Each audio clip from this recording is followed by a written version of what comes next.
Hello friends, welcome back to my YouTube channel. মই অনুৰাগ শৰ্মা আপোনালোক সকলোকে পুনৰবাৰ স্বাগতম জনাইছো মোৰ YouTube চেনেলটোলৈ।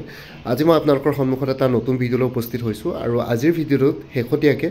অসম লোক আয়োগ আসাম পাব্লিক সাৰ্ভিস কমিশন APSCৰ ফালৰ পৰা যোনটো পোষ্ট ওলাইছে junior development officer in planning services under transformation and development department তাৰে আমি কি বুলি কয় সিলেবাস এক্সাম পেটাৰ্ণ সিলেবাস আৰু মাৰ্কিং সিস্টেমৰ ওপৰত অকমান ডিসকাশন কৰিম ঠিক আছে আৰু এই জুনিয়ৰ ডেভেলপমেন্ট অফিচাৰ যোনটো আছে ইন প্ল্যানিং সাৰ্ভিসেস তাৰে পুৰণা নামটো হ'ল ৰিসাৰ্চ এসিস্ট্যান্ট ঠিক আছে আপোনালোকৰ যোনটো research assistant in planning services under transformation and development department এই ৰিসাৰ্চ এসিস্ট্যান্টৰ নামটোৱে এতিয়া চেঞ্জ কৰি পেলাই জুনিয়ৰ ডেভেলপমেন্ট অফিচাৰ হৈ গ'ল আৰু আগতে ৰিসাৰ্চ এসিস্ট্যান্ট নামটো কি বুলি কয় এসিস্ট্যান্ট বুলি ৱৰ্ডটো থাকাৰ কাৰণে অলপ ক্লাৰিকেল কেডাৰ যেন লাগে শুনিবলৈ কিন্তু এটো এটা গেজেটেড অফিচাৰ পোষ্ট হয় class 2 gazetted officer equivalent to inspector of excise inspector of taxes ঠিক আছে লেবাৰ ইন্সপেক্টৰ তাইছে ইন্সপেক্টৰ অফ লিগেল মেট্ৰলজি হেবিলাকৰ লগত ইন্সপেক্টৰৰ নিচিনা একে ৰেংকৰ হয় এটো গ্ৰেড 2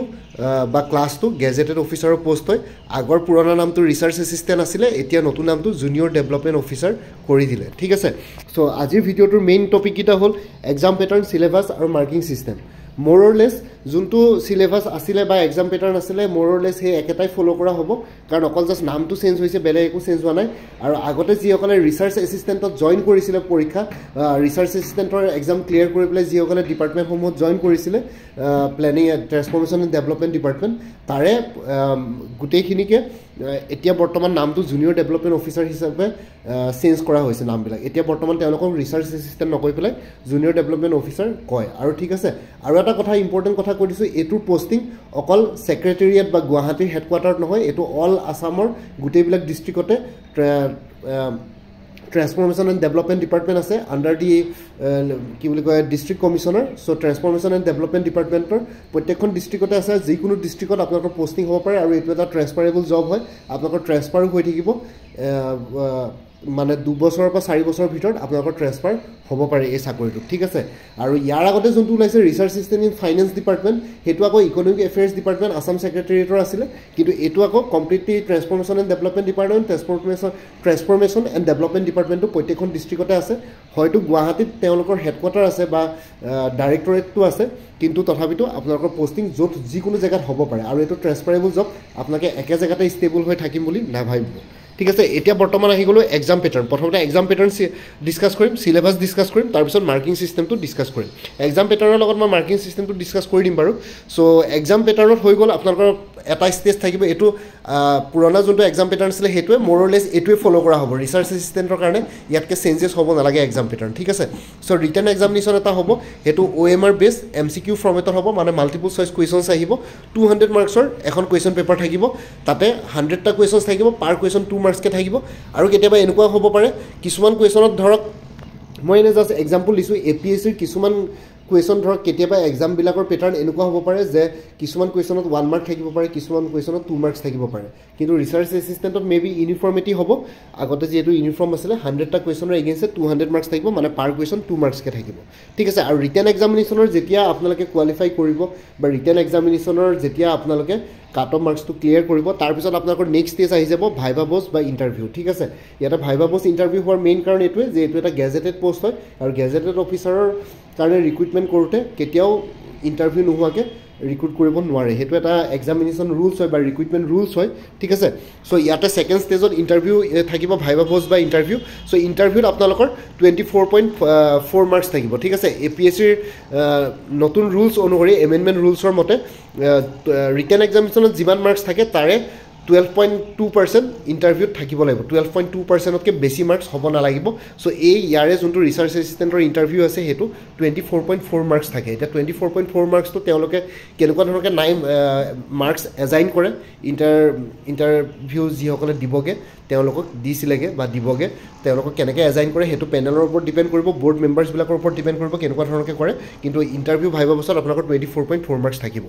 আৰু আপোনালোকে ৰিটেন এক্সামিনেশনৰ পৰা ইন্টাৰভিউ ভাইভা বসলে 1:5 ৰেশিও সিলেক্ট কৰিব মানে এটা পোষ্টৰ এগেইনষ্ট 5 জনকে ক্যান্ডিডেট সিলেক্ট কৰিছিল আগতে ঠিক আছে এবাৰো more or less একে হ'ব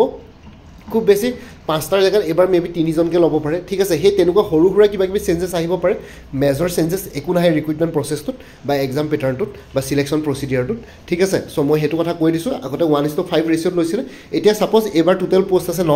9টা পোষ্টৰ এগেইনষ্টে 9x5 45জন কেণ্ডিডেটছক ইণ্টাৰভিউ বা ভাইবা পোষ্ট ষ্টেজৰ কাৰণে মাতিব পাৰে আৰু কিছুমানৰ যদি মাৰ্কছ যদি সমান থাকে তেতিয়াহ'লে 2জন কেণ্ডিডেটছ বা 2জনতকৈ বেছি কেণ্ডিডেটছৰ যদি মাৰ্কছ সমান থাকে তেতিয়াহ'লে তেওঁলোকক এজন বুলি ধৰা হ'ব চ' মেবি 45ৰ ফিগাৰটো গৈ পেলাই 50টা হ'বগৈ পাৰে ঠিক আছে বা APSC এইবাৰ 1:5 ৰেচিঅ'ত নামাতি 1:3 ৰেচিঅ' মেইনটেইন কৰিব পাৰে 1:3 ৰেচিঅ' হ'লে মানে কি হ'ব 9x3 27 ঠিক আছে চ' তেনেকুৱা ধৰণৰ কথা খুব বেছি কিছুমানৰ যদি একে মাৰ্কছ থাকে 30জনলৈকে যাবগৈ পাৰে 32জন কিন্তু 1:5 ৰেচিঅ'ই জেনেৰেলি কৰে এইবাৰ মোৰ মতে 1:5 ৰেচিঅ'ই হ'ব লাগে যিহেতু পোষ্টটো কম আছে আৰু ইয়াতে নিগেটিভ মাৰ্কিং স্কিম আছে ঠিক আছে আপোনালোকৰ যোনটো ৰিটেন এক্সামিনেশ্যন আছে তাতে নিগেটিভ মাৰ্কিং স্কিমটো এপ্লিকেবল হয় নিগেটিভ মাৰ্কিং আপোনালোকৰ APSC পৰীক্ষাত চবতে একেই 1/4 মাৰ্কছ থাকে মানে এটা কুৱেশ্যনৰ এগেইনষ্টে যিমান মাৰ্কছ থাকে তাৰে 4/1 মানে 1/4 মাৰ্কছ নিগেটিভ মাৰ্কিং স্কিমত এপ্লিকেবল হয় ঠিক আছে মানে আপোনালোকৰ ছাপ'জ পাৰ কুৱেশ্যন যদি 2 মাৰ্কছকৈ আছে তেতিয়াহ'লে নিগেটিভ মাৰ্কিঙত আপোনালোকৰ 0.50 মাৰ্কছকৈ ডিডাক্ট হ'ব আৰু যদি পাৰ কুৱেশ্যন আপোনালোকৰ 1 মাৰ্ককৈ আছে তেতিয়াহ'লে নিগেটিভ মাৰ্কিঙত 0.25 মাৰ্কছকৈ ডিডাক্ট কৰা হ'ব ঠিক আছে যদি পাৰ কুৱেশ্যন 1 মাৰ্কছকৈ থাকে 1 মাৰ্কছৰ 1/4 কিমান হ'ব 4/1 0.25 মাৰ্কছ আৰু যদি 2 মাৰ্কছকৈ থাকে 2 মাৰ্কছৰ 1/4 মানে 4/1 কিমান হ'ব 0.50 মাৰ্কছ নিগেটিভ মাৰ্কিং স্কিমত থাকে ঠিক আছে এই পৰীক্ষাটোত নিগেটিভ মাৰ্কিং স্কিম আছে আপোনালোকৰ এতিয়া আহি গ'লো সিলেবাছ ঠিক আছে সিলেবাছ ডিছকাশ্যন কৰিছোঁ সিলেবাছ মই পুৰণা সিলেবাছ এখনকে ডিছকাছ কৰিছোঁ এইখনৰ একেই থাকে APSCৰ জেনেৰেল ষ্টাডিজৰ যোনটো সিলেবাছ থাকে মোৰ অৰ লেছ গোটেইবিলাক এক্সামৰ কাৰণে একেই থাকে সৰু সুৰা মাইনছ চেঞ্জেছ আনিব পাৰে যেনেকৈ টুৰিজিম ডেভেলপমেণ্ট অফিচাৰৰ কাৰণে অকণমান টুৰিজিম ৰিলেটেড কিবা কিবি অলপ ভৰাই দিলে জেনেৰেল ষ্টাডিজৰ বাকী ছাবজেক্টছবিলাকৰ লগত তেনেকৈ এনফৰ্চমেণ্ট ইনস্পেক্টৰটো transport and traffic rules related কিবা কিবি অলপ ভৰাই দিলে জেনেৰেল ষ্টাডিজ পেপাৰখনত ঠিক তেনেদৰে ইয়াৰ জেনেৰেল ষ্টাডিজৰ যোনখন সিলেবাছ আছে সেইটো মই দেখাই দিছোঁ আগতে research assistant in planning services under transformation development department এতিয়া মই ইয়াতে আপোনালোকৰ যাতে ক্লিয়াৰ হয় বস্তুটো জুনিয়ৰ ডেভেলপমেণ্ট অফিচাৰ বুলি ৰেড কালাৰ লিখি পেলাই হাইলাইট কৰি দিছোঁ ঠিক আছে চ' এইখন জেনেৰেল ষ্টাডিজৰ সিলেবাছ এখনেই পেপাৰ থাকিব তাৰপিছত নেক্সট ষ্টেজ ইণ্টাৰভিউ মই ক'লোৱে 2 আৱাৰ্ছৰ পৰীক্ষা হ'ব মাল্টিপল চইচ কুৱেশ্যনছ 200 মাৰ্কছ পাৰ কুৱেশ্যন 2 মাৰ্ককৈ ঠিক আছে ইয়াতে সিলেবাছখনত হৈ গ'ল কাৰেণ্ট এফেয়াৰ্ছ ইণ্ডিয়া আৰু অসমৰ কাৰেণ্ট এফেয়াৰ্ছ আহিব ইয়াতে আৰু লগতে ইণ্টাৰনেশ্যনেল কাৰেণ্ট এফেয়াৰ্ছ বুলি যদি কওঁ তেতিয়াহ'লে ইণ্টাৰনেশ্যনেল ইয়াতে ৱৰ্ডটো ব্যৱহাৰ কৰা নাই কিন্তু ইণ্টাৰনেশ্যনেলি ইণ্ডিয়া যোনবিলাক বস্তুত মানে জড়িত হৈ থাকিব বা অসম জড়িত হৈ থাকিব সেইবিলাকতো ইণ্টাৰনেশ্যনেল কাৰেণ্ট এফেয়াৰ্ছ দুই এটা আপোনালোকৰ আহি যাব যদিহে ভাৰত বা অসম জড়িত হৈ থাকে ইণ্টাৰনেশ্যনেলি ঠিক আছে চ' কাৰেণ্ট এফেয়াৰ্ছ ইণ্ডিয়া আৰু আছাম ইণ্ডিয়ান হিষ্ট্ৰী আৰু নেশ্যনেল মুভমেণ্ট ইণ্ডিয়ান হিষ্ট্ৰী মানে এনচিয়েণ্ট ইণ্ডিয়ান হিষ্ট্ৰী যেনেকৈ বুদ্ধিজিম জৈনিজিম ইণ্ডাছ ভেলী চিভিলাইজেশ্যন সেইবিলাক থাকিব তাৰপিছত ঠিক আছে মৌৰ্য ডাইনেষ্টিজ ঠিক আছে চ' সেইখিনি থাকিব গুপ্তা ডাইনেষ্টি ঠিক আছে চ' ইণ্ডাছ ভেলী চিভিলাইজেশ্যন সেইখিনি থাকিব আৰু এনচিয়েণ্ট ইণ্ডিয়ান হিষ্ট্ৰীত তাৰপিছত মডাৰ্ণ ইণ্ডিয়ান হিষ্ট্ৰীত আপোনালোকৰ মোগল পিৰিয়ডখিনি থাকিব তাৰপিছত নেশ্যনেল মুভমেণ্টত আপোনালোকৰ যোনখিনি ইণ্ডিপেণ্ডেঞ্চ মুভমেণ্ট থাকিব গান্ধীয়ান যোনটো মুভমেণ্ট থাকিব সেইখিনি থাকিব ব্ৰিটিছ ৰাজখিনি থাকিব ইয়াতে ঠিক আছে নেশ্যনেল মুভমেণ্টখিনি সেইখিনি থাকিব হিষ্ট্ৰীত আছাম হিষ্ট্ৰী থাকিব আছাম হিষ্ট্ৰী আহোম হিষ্ট্ৰী থাকিব আৰু অন্যান্য তেনেকুৱা ধৰণৰ যিমান হিষ্ট্ৰী আছে ঠিক আছে pre historical period post history ঠিক আছে সেইখিনি বস্তু অসমৰ থাকিব জিঅ'গ্ৰাফী আছাম আৰু ইণ্ডিয়াৰ জিঅ'গ্ৰাফীৰ ওপৰত কুৱেশ্যনছ আহিব পাৰে যিকোনো ধৰক জেগাৰ কথা লেণ্ডস্কেপৰ কথা ঠিক আছে ৰিভাৰ্ছ অ'চেন্স ঠিক আছে আইলেণ্ডছ সেইখিনিৰ ওপৰত অকণমান কুৱেশ্যনছ আহিব পাৰে অসমৰো ঠিক তেনেদৰে জিঅ'গ্ৰাফী বুলি ক'লে মানে তেনেকুৱা ধৰণৰ কুৱেশ্যনছ আহিব পাৰে তাৰপিছত আহি গ'ল Indian polity and constitution of India Indian পলিটিৰ ওপৰত গোটেইখন লাগিব ইণ্ডিয়ান কনষ্টিটিউশ্যনখন আপোনালোকৰ জানা জৰুৰী এই এনেকুৱা ধৰণৰ কম্পিটিটিভ এক্সামছবিলাক দিয়াৰ ক্ষেত্ৰত তাৰপিছত sports books authors and important people of Assam চ' অসমৰ স্পৰ্টছ বুকছ অথাৰ্ছ আৰু ইম্পৰ্টেণ্ট পিপুলবিলাকৰ ওপৰত ইয়াতে কুৱেশ্যনছ সুধিব পাৰে ঠিক আছে চ' এইখিনি বস্তু আপোনালোকৰ লাগিব তাৰপিছত economy of Indian Assam Indian economy বা অসমৰ ইকনমিৰ ওপৰত কুৱেশ্যনছ আহিব পাৰে অসমৰ ইকনমিত কি থাকিব অসমৰ ইকনমিত ধৰক economic related question semiconductor plant জাগিৰোডত স্থাপন কৰিছে টাটাই চ' তেনেকুৱা ধৰণৰ কুৱেশ্যন সেইবিলাক ইকনমি ৰিলেটেড কুৱেশ্যনে হয় তাৰ পৰা কাৰণ অৰ্থ আহিছে অসম চৰকাৰৰ লগতে ধৰক এনেকুৱা ধৰণৰ কুৱেশ্যনছ আহিব পাৰে ইণ্ডিয়ান ইকনমি ৰিলেটেড কুৱেশ্যনছ আহিব পাৰে অসমৰ টি ইণ্ডাষ্ট্ৰীৰ ওপৰত কুৱেশ্যনছ আহিব পাৰে সেইবিলাকে আৰু অকণমান ইকনমিকেল ফিগাৰ্ছ কিছুমান আহিব পাৰে Indian economy budget related questions আহিব পাৰে তাৰপিছত আহি গ'ল environment of Assam environment of আছামত আপোনালোকৰ ফৰেষ্ট ঠিক আছে wildlife sanctuaries national parks সেইবিলাক আহিব লগতে ৰিভাৰ্ছ সেইবিলাকো থাকি যাব অলপ জিঅ'গ্ৰাফী আৰু এনভাইৰমেণ্টৰ লগত অকণমান কানেক্টেড থাকে বস্তুবোৰ জেনেৰেল মেণ্টেল এবিলিটি মানে আপোনালোকৰ কিছুমান জেনেৰেল মেণ্টেল এবিলিটিখিনি টেষ্ট কৰা হ'ব যেনেকৈ আপোনালোকৰ কিছুমান ডায়েগ্ৰাম চাইগ্ৰাম দি দিব বা এলফাবেটিকেল চিৰিজ দি দিব সেইবিলাক বস্তু আপোনালোকে যেনেকৈ ৰিজনিং বুলি ক'ব পাৰে ৰিজনিং বুলি ঠিক ডাইৰেক্ট ৰিজনিং বুলি ক'লে ভুল হ'ব কিন্তু জেনেৰেল মেণ্টেল এবিলিটিটো তেনেকুৱা চাৰ্টছবিলাক দিয়া থাকিব চাৰ্টছবিলাকৰ পৰা আপোনালোকে বা পাই ডায়েগ্ৰাম দিয়া থাকিব তাৰ পৰা আপোনালোকে কি বস্তু উলিয়াবলৈ আহিব পাৰে লগতে কিছুমান ডায়েগ্ৰাম দিয়া থাকিব কোনটো ডায়েগ্ৰাম বাকীকেইটাতকৈ অলপ বেলেগ হয় তেনেকুৱা আহিব পাৰে বা সৰু সুৰা ব্লাড ৰিলেশ্যন টাইপৰ কুৱেশ্যনছ আহিব পাৰে ঠিক আছে বা ডাইৰেকশ্যনৰ কুৱেশ্যনছ ইয়াতে আহিব পাৰে জেনেৰেল মেণ্টেল এবিলিটি মানে আপোনালোকৰ জেনেৰেল মেণ্টেল এবিলিটিখিনি ইয়াতে টেষ্ট কৰা হ'ব আৰু দুই এটা কি বুলি কয় এজ ৰিলেটেড প্ৰব্লেমছ তেনেকুৱা ধৰণৰ কুৱেশ্যনছ ইয়াতে আহিব পাৰে ৰেচিঅ' বা তেনেকুৱা ধৰণৰ কিছুমান কুৱেশ্যনছ ইয়াতে সুধি দিব পাৰে ঠিক আছে আৰু লগতে lecture literature culture and festivals of Assam চ' এইখিনি বস্তু আহিব পাৰে অসম ৰিলেটেড গোটেইখিনি চাই যোৱাটো ভাল হ'ব কাৰণ অসমৰ গোটেইখিনি বস্তু ইয়াতে কভাৰ কৰা হৈছে চ' এইখিনি বস্তু আপোনালোকৰ ইয়াতে চিলেবাছত থাকিব জেনেৰেল ষ্টাডিজ আৰু ইয়াতে মৰলেছ একেই থাকিব চিলেবাছখন এইবাৰো কিন্তু ইয়াতে কম্পিউটাৰ পৰ্চনটো ইয়াত নাই কিন্তু আজিকালি APSC পৰীক্ষাবিলাকত কম্পিউটাৰ পৰ্চনটো ইনক্লুড কৰি দিয়ে চ' ইয়াতে চিলেবাছত মেবি এইবাৰ কম্পিউটাৰ পৰ্চনটো নতুনকৈ এড কৰিব পাৰে ঠিক আছে চ' এইখিনি হৈ গ'ল ভালকৈ বুজালোঁ আপোনালোকক গোটেইখিনি বস্তু এতিয়া আহি গ'ল এভেইলেবল কৰ্চেছ ঠিক আছে মোৰ কৰ্চেছ কিছুমান এভেইলেবল আছে যেনেকৈ APSC ৰিচাৰ্চ এচিষ্টেণ্ট বা জুনিয়ৰ ডেভেলপমেণ্ট অফিচাৰৰ কাৰণে এটা ফুল কোৰ্চ এভেইলেবল আছে 175ত খালি মই আপোনালোকক এটা কথা কৈ দিছোঁ মোৰ ইয়াতে মোৰ এণ্ডত যিমানখিনি PDF আছে যিমানখিনি ষ্টাডি মেটেৰিয়েলছ আছে সেইখিনি মই শ্বেয়াৰ কৰি দিম এটা মিনিমাম 175 ৰুপিজ প্ৰাইজত কিন্তু আপোনালোকক মই কৈছোঁ APSCত কুৱেশ্যন আপোনালোকৰ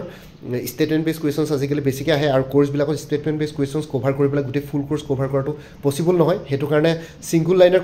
কুৱেশ্যন ইয়াতে ভৰাই পেলাই যিমান পাৰোঁ সিমানখিনি কভাৰ কৰাৰ চেষ্টা হৈছে যিমানখিনিৰ লগত কোলেবৰেট কৰিব পাৰোঁ তেনেকৈ ভৰাবলৈ চেষ্টা কৰা হৈছে ঠিক আছে সেইখিনি PDF ল'ব পাৰে আৰু আপোনালোকে আগতে মোৰ পৰা যিসকলে কোৰ্চ লৈছিলে যেনেকৈ tourism development officer enforcement inspector ঠিক আছে লগতে আৰু কিবা কিবি আছিলে child development project officer cultural development officer তেওঁলোকৰ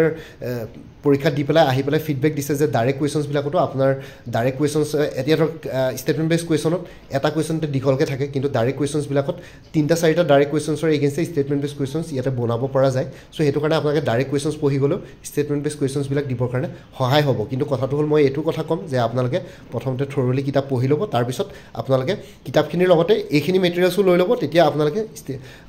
ছাইড বাই ছাইড আপোনালোকে গোটেইখিনি বস্তু প্ৰেক্টিছো কৰি থাকিব পাৰিব চ' এইখিনিৰ পৰা বহুত বেনিফিট হ'ব ঠিক আছে এই জুনিয়ৰ ডেভেলপমেণ্ট অফিচাৰ ফুল কোৰ্চটোত 175 ৰুপিছত আপোনালোকে ল'ব পাৰে জেনেৰেল ষ্টাডিজৰ গোটেইখিনি বস্তু কভাৰ কৰা হৈছে জেনেৰেল মেণ্টেল এবিলিটি পৰ্যন্ত ইয়াতে ইনক্লুড কৰি দিয়া হৈছে কম্পিউটাৰখিনিও চাগে ইনক্লুড কৰি দিয়া হৈছে চ' আপোনালোকে ল'ব পাৰে বাকী ইনস্পেক্টৰ অফ লিগেল মেট্ৰলজিৰ কাৰণে মই এটা ডেডিকেটেড ভিডিঅ' বনাম বাৰু সোনকালে তাৰ কাৰণে আপোনালোকে প্ৰিভিয়াছ আগৰবাৰৰ চিলেবাছ চালে গম পাব তাতে জেনেৰেল ষ্টাডিজৰ আৰু এখন ছায়েন্সৰ পেপাৰ থাকে ছায়েন্সৰ পেপাৰখন ৰিলেটেড মোৰ তাত কোনো মেটেৰিয়েলছ নাই বাৰু কিন্তু জেনেৰেল ষ্টাডিজ যোনখন পেপাৰ আছে তাৰ কাৰণে এটা ফুল কোৰ্চ এভেইলেবল আছে জেনেৰেল ষ্টাডিজৰ মেটেৰিয়েলছ ইয়াতে পাই যাব 150 ৰুপিছত খালি আপোনালোকক মই কৈছোঁ এইখিনিৰ বাহিৰেও এইখিনি যিহেতু ডাইৰেক্ট কুৱেশ্যনছ ইয়াতে ইনক্লুডেড আছে কিছুমান ষ্টেটমেণ্ট বেছ কুৱেশ্যনছ আছে তথাপিও আপোনালোকে থৰলি কিতাপ পত্ৰও পঢ়িব বাকী চ'ৰ্চবিলাকৰ পৰা পঢ়িব তাৰপিছত এইবিলাক প্ৰেক্টিছ কৰিব এইবিলাকত ডাইৰেক্টলি ইনডাইৰেক্টলি গৈ পেলাই আপোনালোকৰ ষ্টেটমেণ্ট বেছ কুৱেশ্যনছবিলাকতো এইবিলাকৰ পৰা সহায় হ'ব ঠিক আছে চ' প্ৰাইচবিলাক মিনিমাম আপোনালোকে ল'ব পাৰে তাৰপিছত আহি গ'ল DME গ্ৰেড 3 নন টেকনিকেলৰ পৰীক্ষা যিহেতু আহিছে 38 মাৰ্চত মানে 30 মাৰ্চত অনুষ্ঠিত হ'বলৈ গৈ আছে তাৰ কাৰণে এটা ফুল কোৰ্চ এভেইলেবল আছে 325ত আৰু কোনোবাই যদি DME গ্ৰেড 3 নন টেকনিকেলৰ মক টেষ্ট চিৰিজ ল'ব বিচাৰে 90 ৰুপিছত এভেইলেবল আছে আৰু কোনোবাই যদি DME গ্ৰেড 3 নন টেকনিকেলৰ ফুল কোৰ্চ প্লাছ মক টেষ্ট চিৰিজ ল'ব বিচাৰে 400 ৰুপিছত এভেইলেবল আছে APSC assistant accounts officer APDCL ACCL পৰীক্ষা হ'বলৈ গৈ আছে 23 মাৰ্চত APDCLৰটো আছে আৰু 6 এপ্ৰিল 6 এপ্ৰিলত ACCLটো আছে দুইটাৰ এক্সাম পেটাৰ্ণ চিলেবাছ একে তাৰ কাৰণে ফুল কোৰ্চ এভেইলেবল আছে জেনেৰেল ইংলিছ জেনেৰেল নলেজ আৰু মেথমেটিক্স ডেছক্ৰিপটিভ 3খন পেপাৰৰ ওপৰত 375 ৰুপিছত আৰু কোনোবাই যদি একাউণ্টেঞ্চি কোৰ্চ ছাবজেক্ট হিচাপে ল'ম বুলি ভাবিছে তেতিয়াহ'লে এক্সটাৰ্নেল লিংক এটা শ্বেয়াৰ কৰিম তাতে 3000 মান একাউণ্টেঞ্চি ৰিলেটেড MCQs পাই যাব ঠিক আছে প্ৰেক্টিছ কৰিবৰ কাৰণে বাকী মেথমেটিক্স ষ্টেটিষ্টিক্স ৰিলেটেড মেটেৰিয়েলছ নাই যদিও APSC assistant accounts officer APDCL ACCLৰ এটা কম্প্ৰিহেনচিভ টেষ্ট চিৰিজ আগবঢ়াইছে এডভিট IS 999 ৰুপিছত আপোনালোকে এই টেষ্ট চিৰিজটো লৈ চাব পাৰে ইয়াতে মেক্সিমাম কুৱেশ্যনছ কভাৰ কৰা হৈছে আপোনালোকৰ গোটেইখন paper general studies general knowledge mathematics descriptive optional বা course subjects statistics accountancy mathematics এই গোটেইবিলাক বস্তু ইয়াতে কভাৰ কৰা হৈছে ঠিক আছে এই টেষ্ট চিৰিজটোত এডভিট ISৰ ফালৰ পৰা আৰু কোনোবাই যদি APSCৰ আপকামিং প্ৰিলিমিনেৰী এক্সামিনেশ্যন 2025 দিম বুলি ভাবিছে সোনকালে এডভাৰটাইজমেণ্ট ওলাব বুলি খবৰ পাইছোঁ তাৰ কাৰণে এটা ক্ৰেছ কোৰ্চ এভেইলেবল আছে এডভিট ISৰ ফালৰ পৰা সেইটো ল'ব পাৰে প্ৰিলিমিনেৰীৰ কাৰণে যদি আপোনালোকে জেনুইনলি প্ৰিপেৰেশ্যন কৰিম বুলি ভাবিছে বাকী APSC জুনিয়ৰ এডমিনিষ্ট্ৰেটিভ এছিষ্টেণ্টৰ কাৰণে ফুল কোৰ্চ এভেইলেবল আছে 375ত ইয়াতে ফেজ 1 ফুল কোৰ্ছ এভেইলেবল আছে জেনেৰেল ষ্টাডিজৰ ওপৰত আৰু phase 2 general English plus precis writing ইয়াতে পাই যাব আসাম পুলিচ কনষ্টেবল আৰু অন্যান্য পোষ্টৰ কাৰণে ফুল কোৰ্ছ এভেইলেবল আছে 325 ত APC stenographer grade 2 full course available আছে 275 ত উমেন এণ্ড চাইল্ড ডেভেলপমেণ্টৰ ষ্টেটিষ্টিকেল এছিষ্টেণ্টৰ ফুল কোৰ্ছ এভেইলেবল আছে 325 ত আৰু আপডেটেড কাৰেণ্ট এফেয়াৰ্ছ বিলাক আপোনালোকে লাইফ টাইম পাই থাকিব মোৰ পৰা কোৰ্ছ ল'লে মানে তাৰ কাৰণে কোনো ফাৰ্ডাৰ পে'মেণ্ট কৰিব নালাগে জাষ্ট প্ৰত্যেক মাহৰ ষ্টাৰ্টিঙতে এটা ৰিমাইণ্ডাৰ মেছেজ দিলে হ'ল হোৱাটছএপত যে প্ৰিভিয়াছ মান্থ বা লাষ্ট মান্থৰ কাৰেণ্ট এফেয়াৰ্ছ লাগে বুলি চ' কোনোবা যদি ইণ্টাৰেষ্টেড কেণ্ডিডেটছ আছে তেতিয়াহ'লে এই হোৱাটছএপ নম্বৰটো মেছেজ কৰি জনাওক 9706557851 আপোনালোকক কোনটো কোৰ্ছ লাগে কোৰ্ছৰ কণ্টেণ্টছখিনি শ্বেয়াৰ কৰিম লগতে পে'মেণ্টৰ লিংক দি দিম পে'মেণ্ট কৰাৰ লগে লগে গোটেই কোৰ্ছটো নিজৰ হোৱাটছএপত PDF ফৰ্মেটত পাই যাব আৰু কোৰ্ছ আগতে যদি কোনোবা কিবা মোৰ পৰা কোৰ্ছ লৈ থৈছিলে কাৰণ এবাৰ জনাই দিব কাৰণ মেক্সিমাম কম্পিটিটিভ এক্সামৰ চিলেবাছ একেই থাকে ঠিক আছে চ' সেইটো কাৰণে কোৰ্ছ মেটেৰিয়েলছখিনিও একেই হ'ব পাৰে চ' কোনোবাই যদি আগতে কিবা লৈ থৈছিলে এবাৰ জনাই ল'ব নতুনকৈ কোৰ্ছ লোৱাৰ আগতে তেতিয়া আগৰ মেটেৰিয়েলছখিনি বাদ দি যোনখিনি নতুন কোৰ্ছত এডিশ্যনেল মেটেৰিয়েলছ লাগিব সেইখিনি দি দিম তেতিয়া প্ৰাইচটো অলপ কমি যাব ঠিক আছে আৰু লগতে ইয়াতে যোনটো হোৱাটছএপ নম্বৰ দি আছে এইটো অনুগ্ৰহ কৰি কল নকৰিব এইটো জাষ্ট হোৱাটছএপ মেছেজৰ কাৰণে এভেইলেবল কলৰ কাৰণে এভেইলেবল নহয় বাকী ভিডিঅ' ডেছক্ৰিপশ্যনৰ কমেণ্ট ছেকশ্যন চেক কৰক তাতে কোৰ্ছখিনিৰ কথা আৰু এবাৰ উল্লেখ কৰি দিছোঁ আপোনালোকৰ যদি ইণ্টাৰেষ্টেড এই হোৱাটছএপ নম্বৰটো মেছেজ কৰি মোক জনাওক কোনটো লাগে আৰু লগতে কোনোবাই যদি 2-3টা কোৰ্ছ একেলগে ল'ম বুলি ভাবিছে তেতিয়াও আপোনালোকে জনাওক তেতিয়া 50% 60% ডিছকাউণ্ট পাই যাব আৰু ভিডিঅ' ডেছক্ৰিপশ্যনটো এবাৰ চেক কৰিব তাতে মই APSC জুনিয়ৰ ডেভেলপমেণ্ট অফিচাৰ বুলি এটা প্লেলিষ্ট ক্ৰিয়েট কৰি থোৱা আছে সেই প্লেলিষ্টত গ'লে এই পৰীক্ষাটোৰ লগত জড়িত সকলো ধৰণৰ ভিডিঅ'ছ পাই যাব ঠিক আছে প্ৰিভিয়াছ ইয়েৰ কুৱেশ্যন পেপাৰ্ছো পাই যাব আৰু লগতে আপোনালোকে যদি কোৰ্ছ ল'লে মানে জনাই দিব তেতিয়া কোৰ্ছটোত আপোনালোকে প্ৰিভিয়াছ ইয়েৰ কুৱেশ্যন পেপাৰ্ছ বা ইনক্লুডিং এভৰিথিং ইয়াতে ইনক্লুডেড হৈ থাকিব ঠিক আছে আৰু লগতে মোৰ আৰু এটা চেনেল আছে অসম আইকিউ বুলি সেই চেনেলটোৰ লিংকটোৱে ভিডিঅ'টোৰ ডেছক্ৰিপশ্যনত শ্বেয়াৰ কৰিছোঁ আপোনালোকে সেইটো চেনেলো ছাবস্ক্ৰাইব কৰিব পাৰিব চ' ভৱিষ্যতলৈ এনেকুৱা ধৰণৰ কম্পিটিটিভ এক্সামছবিলাক দিয়াৰ ক্ষেত্ৰত আৰু অলপ এক্সট্ৰা গাইডেঞ্চ পাই যায় বাকী মোৰ ভিডিঅ'ছবোৰ চাই যদি ভাল পায় মোৰ চেনেলটো ছাবস্ক্ৰাইব কৰি ল'ব আৰু লগতে আপোনালোকৰ যিমানখিনি ফেমিলি ফ্ৰেণ্ডছ ৰিলেটিভছ আৰু চিনাকি এক্সপিৰিয়েঞ্চ আছে তেওঁলোকৰ লগত মোৰ চেনেলটো শ্বেয়াৰ কৰিব লগতে কমেণ্ট ছেকশ্যনত জনাব কিবা যদি কুৱেশ্যন থাকে ডাউট থাকে মই নিশ্চয় আপোনালোকৰ কুৱেশ্যনছ আৰু ডাউটছবিলাকৰ ৰিপ্লাই দিবলৈ চেষ্টা কৰিম বাকী আজিৰ ভিডিঅ'টো ইমানতে সমাপ্ত কৰি আপোনালোক সকলোৰ পৰা বিদায় দিলোঁ কাইলৈ পুনৰ এটা নতুন ভিডিঅ'লৈ আপোনালোকৰ সন্মুখত উপস্থিত হ'ম তেতিয়ালৈকে ভালকৈ প্ৰিপেৰেশ্যন কৰি থাকক সকলোৱে অল দি বেষ্ট থাকিলে bye take care friends Bharat মাতা কি জয় আই অসম